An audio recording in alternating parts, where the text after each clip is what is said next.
Morning. Welcome to Devotions today. I hope you're enjoying it. We've been talking about Gideon's life and how he got breakthrough in it, and how he got God's people to move into all that God had called them to do. And it's a great story. I love Gideon in Judges. Today we're going to talk about how God is patient. In Judges 6:36-40, it's the story of the fleeces.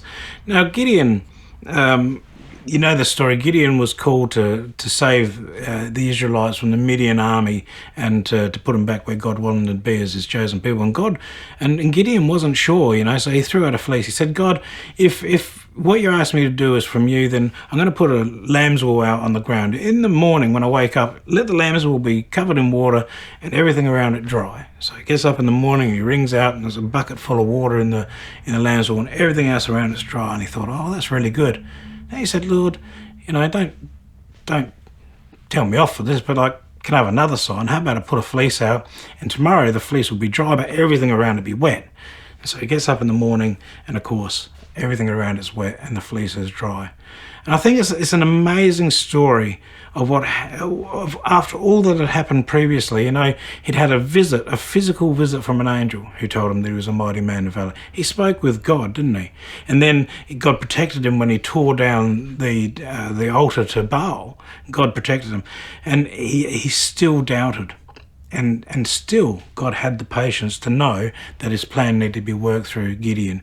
And we can be like that. We can see all these miraculous things happen in our life, and we still doubt and we still worry. But God always is there, and he's very patient. Even in times when I've made massive mistakes, deliberately avoiding to do what God's asked me to do, and I've flatly refused to do it, he has always gently encouraged me back onto the plan. He waited for me to pick up my dummy and continue on.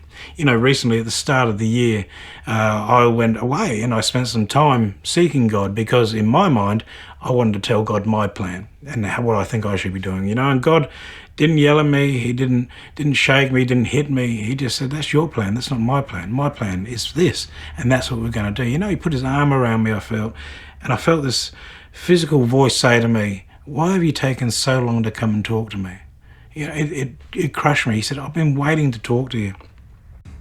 Can you think of times when God's spoken to you about something and wanted you to do one thing or another, and you've procrastinated? Or like me, you've gone to him with your own plans of what should happen?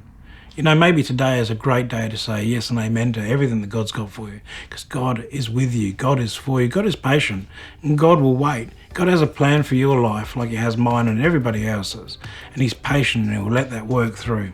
When trouble comes, God's patience and love for us will build our faith and pull us through onto our breakthrough. So we need to trust in God. Lay down your own plans, your best efforts, and let God's plan take you on to where he wants you to be. See you tomorrow.